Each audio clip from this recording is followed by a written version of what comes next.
இந்த சேனலில் பதிவேற்றப்படும் கதை அனைத்தும் கற்பனை கதையே. யார் மனதையும் புண்படுத்தும் நோக்கத்தோடு இதில் பயன்படுத்தும் பெயர் கதாபாத்திரங்கள் யாரையும் குறிப்பிடுவதல்ல. ஒரு சிறிய நகரின் ஓரத்தில் பழைய பேருந்து நிலையத்துக்கு அருகில் ஒரு சின்ன கடை இருந்தது. அந்த கடை பெரிய ஹோட்டல் மாதிரி பிரகாசமாக இல்லாது, மரத்தால் செய்யப்பட்ட மேசைகள், இரும்பு குடங்கள், சிமெண்ட் தரை, ஒரு சிறிய அடுப்பு, அதுதான் அந்த இடத்தின் முழு அமைப்பு. ஆனாலும் அந்த கடைக்கு தினமும் கூட்டம் குறையாது. காரணம் ஒன்று மட்டுமே, அங்க கிடைக்கிற சிக்கன் பிரியாணி. அந்த கடையை நடத்தி வந்தவன் முருகன். அவன் வயது 45 இருக்கும். கருமேனி, சிரிக்கும் முகம், எப்போதும் வேலை செய்து கொண்டிருக்கும் கைகள். அவனை கண்டாலே ஒருவித நம்பிக்கை வரும். அவன் வாழ்க்கை சுலபமாக இருந்ததில்லை.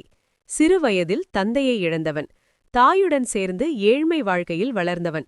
ஒரு நாள் நல்ல சாப்பாடு கிடைத்தால் மறுநாள் கிடைக்குமா என்ற சந்தேகத்தில் வளர்ந்தவன். முருகனுக்கு சாப்பாடு என்றால் ஒரு பெரிய மதிப்பு. ஒருவன் பசியோடு இருக்கக்கூடாது என்ற எண்ணம் அவன் மனத்தில் எப்போதும் இருந்தது. அந்த எண்ணம்தான் அவனை இந்த கடை ஆரம்பிக்க வைத்தது. ஒரு காலத்தில் அவன் ஒரு பெரிய ஹோட்டலில் சமையல்காரராக வேலை செய்தான். அங்கதான் பிரியாணி செய்வதன் ரகசியங்களை எல்லாம் கற்றுக்கொண்டான். மணம், மசாலா, அரிசி அளவு எல்லாமே அவன் மனதில் பதிந்தது. ஆனாலும் அந்த ஹோட்டலில் ஒரு பிரச்சனை இருந்தது. அங்க சாப்பாடு ரொம்ப விலையுயர்ந்தது. ஏழை மக்கள் அங்க வந்து சாப்பிட முடியாது. ஒரு நாள் வேலை முடிந்து வெளியே வந்தபோது முருகன் ஒரு சம்பவத்தை பார்த்தான். ஒரு கூலி வேலை செய்யும் மனிதன் தனது குழந்தையுடன் ஹோட்டல் முன்பு நின்றிருந்தான். குழந்தை கண்ணில் ஆசை. அப்பா, பிரியாணி வாசனை வருது என்று சொன்னது. ஆனால் அந்த மனிதன் கையிலிருந்த பணம் போதவில்லை. அவர் சோகமாக குழந்தையை அழைத்து சென்றார். அந்த காட்சி முருகனின் மனதை கிழித்தது. அந்த நாளே அவன் முடிவு செய்தான், ஒரு நாள் நான் ஒரு கடை திறப்பேன். அங்கே ஏழை மக்கள் கூட பிரியாணி சாப்பிட முடியும். பல வருடங்கள் சேமித்து வைத்த பணத்தால் அவன் அந்த சிறிய கடையை திறந்தான். கடையின் பெயர் பெரியதாக இல்லை. ஒரு சின்ன பலகையில் எழுதியிருந்தது, ஏழை மக்களின் பிரியாணி. முதலில் மக்கள் சிரித்தார்கள். இப்படி ஒரு பெயரா? பிரியாணி என்றால் விலை அதிகம்தான். ஆனால் முருகன் கவலைப்படவில்லை. அவன் ஒரு விஷயம் மட்டும் கவனித்தான், சுவை. காலை 5 மணிக்கே எழுந்து சந்தைக்கு போவான். நல்ல கோழி, நல்ல பாஸ்மதி அரிசி, புதிய மசாலா எல்லாம் தேர்ந்தெடுத்து வாங்குவான். எந்த நாளும் தரம் குறையாது. அவன் பிரியாணி செய்யும் நேரம் அந்த தெருவே மனம் வீசும். பெரிய பாத்திரத்தில் நெய், வெங்காயம், இஞ்சி பூண்டு விழுது, மசாலா, புதினா, கொத்தமல்லி ஒவ்வொன்றாக சேரும். பிறகு சிக்கன், பின்னர் அரிசி. அந்த வாசனை வந்தவுடன் மக்கள் வர ஆரம்பிப்பார்கள். முதலில் கூலி வேலை செய்யும் மக்கள் வந்தார்கள். ஆட்டோ டிரைவர்கள் வந்தார்கள். கல்லூரி மாணவர்கள் வந்தார்கள். அவர்கள் எல்லாரும் ஒரு விஷயத்துக்காகவே வந்தார்கள், விலை. முருகன் ஒரு தட்டுக்கு மற்ற கடைகளை விட பாதி விலைதான் வைத்தான். ஒரு நாள் ஒரு வயதான தாத்தா வந்தார். முருகா, இந்த விலைக்கு உனக்கு லாபம் வருமா என்று கேட்டார். முருகன் சிரித்தான். தாத்தா, லாபம் மற்றும் வாழ்க்கை இல்லை, மக்கள் சாப்பிட்டு மகிழ்ந்தால் அதுவே பெரிய லாபம். அந்த வார்த்தை அந்த தாத்தாவை மிகவும் பாதித்தது. காலம் செல்ல செல்ல அந்த கடை நகரமெங்கும் பிரபலமானது. ஏழை மக்களின் பிரியாணி என்று சொல்லும்போது எல்லோருக்கும் அந்த கடை நினைவுக்கு வரும். ஒரு நாள் மதியம் ஒரு பள்ளி மாணவன் வந்தான். அவன் கையில் சிறிய நாணயங்கள் மட்டும் இருந்தது.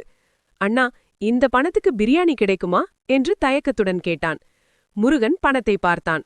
அது முழு தட்டுக்கு போதாது. ஆனால் அவன் சிரித்தான். உனக்கு ஸ்பெஷல் தட்டு என்று சொல்லி ஒரு பெரிய தட்டு நிரப்பிக் கொடுத்தான்.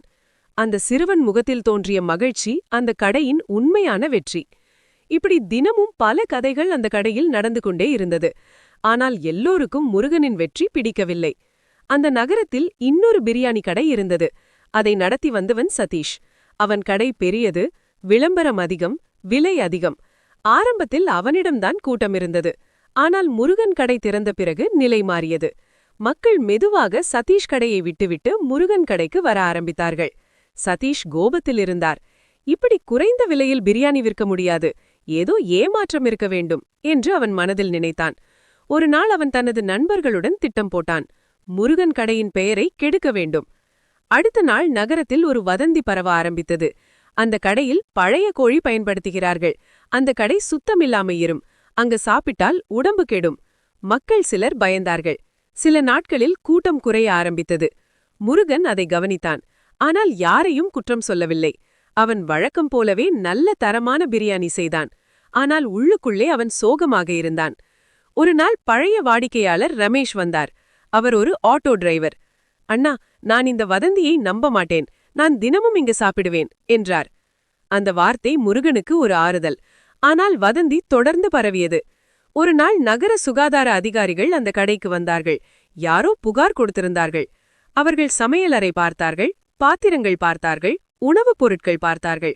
அவர்களுக்கு ஆச்சரியம். அந்த கடை மிகவும் சுத்தமாக இருந்தது. புதிய பொருட்கள் மட்டுமே இருந்தது.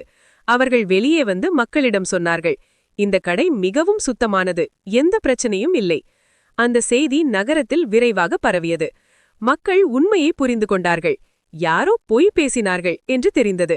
சில நாட்களில் சதீஷ் தான் அந்த வதந்தியை பரப்பியது தெரிய வந்தது. மக்கள் கோபமடைந்தார்கள். ஆனால் முருகன் மட்டும் அமைதியாக இருந்தான். ஒரு நாள் சதீஷ் தான் அந்த கடைக்கு வந்தான். அவன் முகத்தில் வெட்கம். முருகன், நான் தவறு செய்தேன் என்றான். முருகன் சிரித்தான். பரவாயில்லை, வாழ்க்கையில் எல்லாரும் தவறு செய்கிறோம். அவன் சதீஷுக்கு ஒரு பிரியாணி தட்டு கொடுத்தான். சதீஷ் சாப்பிட்டான். அவன் கண்களில் நீர் வந்தது. இந்த சுவையை நான் வெல்ல முடியாது. இது உணவின் சுவை மட்டுமில்ல, இதில் மனித மனசு இருக்கு என்றான். அன்ற நாளிலிருந்து அந்த கடைக்கு கூட்டம் மீண்டும் அதிகமானது. முன்பை விட கூட அதிகமான மக்கள் வந்தார்கள். ஏனென்றால் அவர்கள் உண்மையை புரிந்திருந்தார்கள். அது ஒரு சாதாரண கடை இல்லை, அது ஒரு மனிதனின் கனவு, ஒரு பசியை தீர்க்கும் இடம், ஒரு நகரத்தின் அன்பு. அந்த சிறிய பலகையில் இன்னும் அதே வார்த்தை இருந்தது, ஏழை மக்களின் பிரியாணி. ஆனால் அந்த பெயர் இப்போது ஒரு உணவகத்தின் பெயர் மட்டும் இல்லை, அது ஒரு உணர்வு, ஒரு நினைவு. ஒரு மனிதன் உலகத்தை மாற்ற முடியாவிட்டாலும் ஒரு தெருவின் பசியை மாற்ற முடியும் என்பதற்கான சாட்சி. மாலை நேரங்களில் அந்த கடை முன்பு மக்கள் வரிசையாக நிற்பார்கள். சிலர் பணக்காரர்கள், சிலர் கூலி வேலை செய்பவர்கள், சிலர் மாணவர்கள். ஆனால் அந்த வரிசையில் எல்லோரும் ஒரே மாதிரி. ஏனென்றால் அங்கே கிடைப்பது சாப்பாடு மட்டுமல்ல, அன்பும். அதனால்தான் அந்த கடை இன்னும் உயிருடன் இருந்தது. ஒரு சிறிய அடுப்பில் சமைக்கப்படும் அந்த சிக்கன் பிரியாணி நகரத்தின் மிகப்பெரிய சுவையாக மாறியிருந்தது.